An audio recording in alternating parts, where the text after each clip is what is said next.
আজকের দিনটা হলো সেই দিন যেদিনের জন্য আমরা এই সাত সমুদ্র তেরো নদীর পাড়ি দিয়ে গেলাম। আর দেখতে পাচ্ছ আমাদের এখন স্নান টান হয়ে গেছে। আর স্নানের ভিডিওগুলো আমি দিচ্ছি না, কারণ আবার নাকি আমার ইউটিউবে ভিডিওগুলো অ্যাকসেপ্ট না করে, তাই আমি প্রথম থেকে স্নানের ভিডিওগুলো কেটে দিয়েছি। আমরা এখন স্নান টান করে নিয়েছি। আর দেখতে পাচ্ছ খুব সকাল, মানে কুয়াশায় ভর্তি। আজকে যেহেতু মৌনী অমাবস্যা ছিল, সেটার অমৃত যুগের স্নানের টাইম ছিল সকাল 7:40 থেকে। তাই আমরা সকাল 7:40-এ আমাদের ট্যান্ট থেকে রওনা দিলাম, কিন্তু তখন বাজছিল হয়তো 5 মিনিটের দূর হবে আমাদের ট্যান্ট থেকে সামনের নদী। আমরা আজকে আর সঙ্গমে যাইনি, সঙ্গমে যাওয়ার চেষ্টাও করিনি। সবাই আমরা আগে, যেহেতু গতকাল আমরা সঙ্গমে স্নান করে নিয়েছিলাম আর আজ ভিড় হবে, তাই আমরা আগে থেকেই প্ল্যান করে রেখে দিয়েছিলাম যে সামনের নদীতেই আমরা স্নান করে নেব। আর আমাদের সবাই স্নান করা হয়ে গেছে। স্নান করে নিয়ে নিলাম।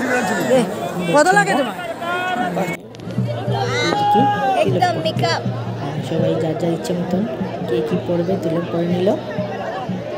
আর পুকুরি বাবা থেকে মেয়েরা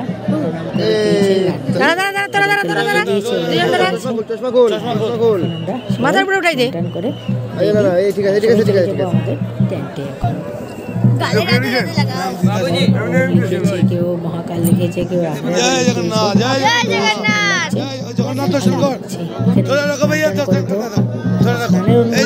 বলতে চাইতে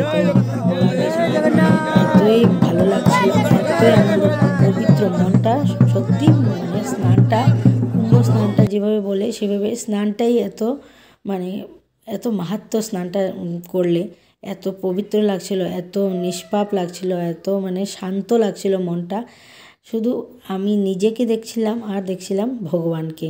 ওই আকাশে বসা, উপরে বসা, আমাদের সবার উপরে আমাদের ভগবান, আর আমি আছি এই পৃথিবীতে, আর কেউ নেই। আর কোনো জ্বালা নেই, যন্ত্রণা নেই, মনের মধ্যে কোনো দুঃখ নেই, চিন্তা নেই, কোনো কিছু নেই।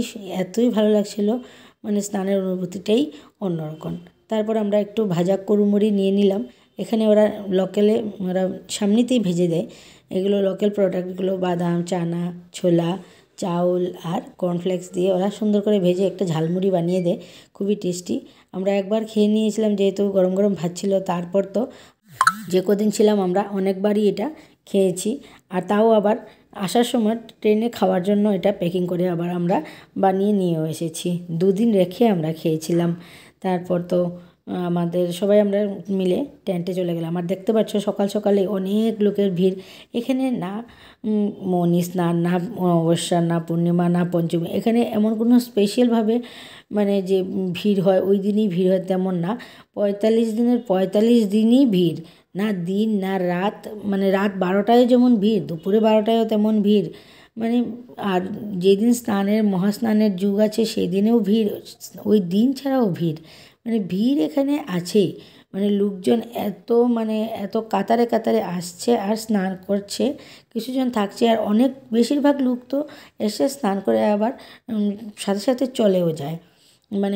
আর এদিকে আসছে গুরুদেবদের ঝাঁকি করে ওরা আসছে গাড়ি করে, আর স্নান করার জন্য আসছে। তাই আমরা এগুলো দেখে নিলাম। আর এইদিকে দেখলাম আমরা যজ্ঞকুণ্ড, অনেকগুলো যজ্ঞকুণ্ড ছিল এখানে। জানি না, আমরা যখন গেছিলাম তখন যজ্ঞটজ্ঞ শেষ হয়ে গেছিলো। 108টা তো হওয়ার কথা, কিন্তু বলতে পারছি না আমি সঠিক 108টা আছে কি না। আর এই প্যান্ডেলটা হয়েছিল যে মনে হয় শহীদদের জন্য, এখানে ওদের জন্য যজ্ঞ করা হয়েছিল। আর এদিকে ঝাঁকির পর ঝাঁকি আসছে, শ্রদ্ধালুরা স্নান করছে।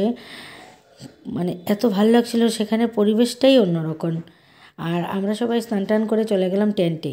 তারপর সেখানে গিয়ে দেখলাম আমার ছোটো মেয়ে, ওর হাঁটা চলার শক্তি নেই তেমন, কারণ ও গতকাল 20 কিলোমিটার হেঁটেছে, তাই ও আর হাঁটতে চাইছে না।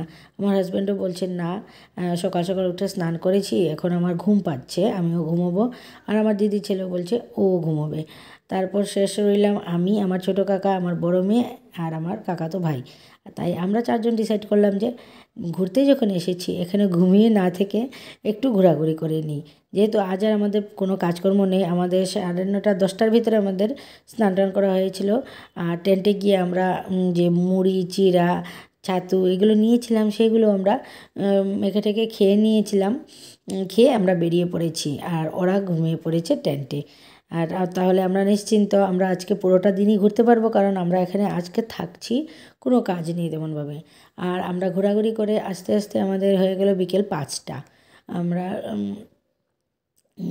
মানে টেন্টে এসে খাবার দাবারের ব্যবস্থা কি আমরা লঙ্গরে খেয়ে এসেছিলাম, আর বাকিদের জন্য আমরা একটু প্রসাদ নিয়ে এসেছিলাম। তারপর আমরা দেখলাম যে মোবাইল চার্জ তো এই কদিন থেকে আর দেওয়া যাচ্ছিল না, আর একটা ঠিকানা পাওয়া গেছে যেখানে মোবাইল চার্জ হচ্ছে। তাই আমরা সবাই গেলাম আমাদের সবার মোবাইল চার্জ দেওয়ার জন্য। সেখানে না ইন্টারনেট কানেকশন ভালো ছিল, আর না চার্জের কোনো সুবিধা ছিল। আর একটা চার্জের সুবিধা পাওয়ায় সবাই আমরা সেখানে গিয়ে যার যার মোবাইল চার্জ দিচ্ছিলাম। আর যে এখানে মানে খোলা শিবির যেটা ছিল, মানে এখানে ওরা থাকছে পার হেড 300 টাকা করে ওয়ান নাইট। তো ওরা খোলার মধ্যে থাকছে, মানে খোলা বলতে ওদের শুধু উপরে ছাদ আর নিচে খড় পাতা। ছাদ বলতে মানে আর সাইডে টিন দেওয়া, আর উপরে শুধু মানে তিরপাল, আর নিচে খড় দেওয়া। এখানে ওরা থাকছে per head one night 300 rupees করে। তারপর ওদের সাথে বসে আমি কিছুক্ষণ গল্প করে নিলাম। ওরা কি সুন্দর রান্নাবান্না করছিল। ওরা ঘর থেকে জিনিসপত্র নিয়ে এসেছে, ওরা লঙ্গরে খায় না, যেহেতু ওরা তীর্থ করতে এসেছে। ওরা সব কুম্ভিতেই নাকি ওরা এইভাবে ওরাদের খাবার দাবারের ব্যবস্থা ওরা নিয়ে যায়। তাই ওরা এতেই বোঝা যায় যে ওরা মাথায় করে যে বুচকাগুলো নিয়ে আসে, এই সমস্ত জিনিসপত্র ওদের থাকে বুচকার মধ্যে। তাহলে আমরা চার্জ টার্জ দিয়ে নিলাম, আর তাই সবাইকে দেখাচ্ছিলাম কে কী হয়। আমার কাকা, ছোটো কাকা, ওদের সাথে পরিচয় করিয়ে দিলাম। ওরা দেখছিল, ওদের সাথে অনেকক্ষণ গল্পগুজব করলাম, আর এদিকে মোবাইলটাও চার্জ হয়ে গেল। তারপর আজ রাত আমরা মানে 2 রাত রয়েছি এখানে। আজ রাত আমরা বেরিয়ে যাব। আমাদের শেষ, কুম্ভ স্নানের পালা শেষ, আর এখন আমরা টেন্ট ছেড়ে দিচ্ছি। রাত বাজছে তখন 2টো। আমরা 2টোয় বেরোচ্ছি, কারণ আমাদের গাড়ি হলো সকাল 10টা না 8:30টায়। তাই আমরা রাত 2টোর সময় বেরিয়ে গেলাম, কারণ অনেকক্ষণ জায়গা হাঁটতে হবে, গাড়ি পাওয়া যাবে কি না। তাই আমরা হাঁটার উপর ভরসা করেই বেরিয়ে গেলাম। আর সবাই ঘুমোচ্ছে এখন। পুরো রাত একদম নিঝুম রাত, কুয়াশায় ভর্তি। আর দেখতেই পাচ্ছ আমরা আমাদের টেন্টটা খালি করে দিলাম। এই টেন্টটা আমরা নিয়েছিলাম 3500 টাকায়। মানে 3500 টাকায় তুমি যে কদিন ইচ্ছে থাকতে পারবে, এটা আলাদা কোনো চার্জ হবে না। পুরোটা টেন্টই মানে টেন্টে ঢুকলেই 3500 টাকা। আমরা রয়ে ওদের পরিষ্কার টরিষ্কার করে দিয়ে আমরা বেরিয়ে গেলাম। আর গিয়ে আমরা ভেবেছিলাম হয়তো এত রাতে আমরা টুকটুক পেয়ে যাব মেলার সামনে থেকেই, কিন্তু কিছুই পাওয়া যাচ্ছিল না। অনেকক্ষণ আমরা অপেক্ষা করলাম যে দেখি আমরা কিছু পাই কি না। কিছু তো পাওয়া যাচ্ছিল না। আমার 2 মেয়ে ব্যাগ নিয়ে ওরা দুষ্টুমি করছে। দেখতেই পাচ্ছ, ওদেরকেও টেনে টেনে ঘুম থেকে উঠানো হয়েছে 2টোর সময়ে। যেহেতু আমরা 2টোর সময় উঠবো, তাই আমরা আগের দিন রাতে একটু তাড়াতাড়ি ঘুমিয়ে পড়েছিলাম। মানে ঘুমিয়ে পড়েছিলাম ধরুন 8টা 8:30 নাগাদ আমরা সবাই ঘুমিয়ে পড়েছিলাম। তারপর কাকা এসে দেখলো যে আর কোনো গাড়ি টাড়ি পাওয়া যাবে না, এখান থেকে হেঁটেই যেতে হবে। আমরা চাটা খেয়ে নিলাম। চা পকোড়া মানে বিক্রি চলছিল, তাই আমরা ওখান থেকে চাটা খেয়ে শরীরটাকে একটুখানি গরম করে বাচ্চাদের একটু পকোড়া টকোড়া খাইয়ে তারপর আমরা ব্রজের ধুলো মাথায় দিয়ে সবাই তারপরে রওনা দিয়ে দিলাম হাঁটার জন্যই। আর আমাদের এখন যেতে হবে স্টেশনের জন্যই রওনা হচ্ছি, কারণ আমরা হাতে একটু এক্সট্রা টাইমই নিয়ে নিয়েছিলাম। আর একটু দেরি করলেও আমরা পারতাম, কিন্তু আর একটু দেরি করে নিই, কারণ যদি হাঁটতে হাঁটতে যদি সবাই কারোর একটু বসতে হয়, কারণ অনেক দূরের পথ হাঁটতে হবে। সবাই মানে একটু হাতে টাইম নিয়ে বেরোলাম। একটু টাইম হাতে বেরিয়ে নেওয়াটাই ভালো, কারণ কোন জায়গায় কি হবে এটা তো কোনো গ্যারেন্টি নেই। সময় মতো পৌঁছাটাই অনেক বড় কথা। আর যাওয়ার সময় নাগবসুকি এই প্যান্ডেলটা আমরা দেখতে পেরেছিলাম। এখানে ছিল 5 কোটি 51 লাখ রুদ্রাক্ষ দিয়ে এখানে শিবলিঙ্গ বানানো হয়েছিল 11টা। এখানে দুপুরবেলা নাকি ভিতরে ঢুকে দেখতে দিয়েছিল, কিন্তু আমরা তো আর এই দিকে আসিনি।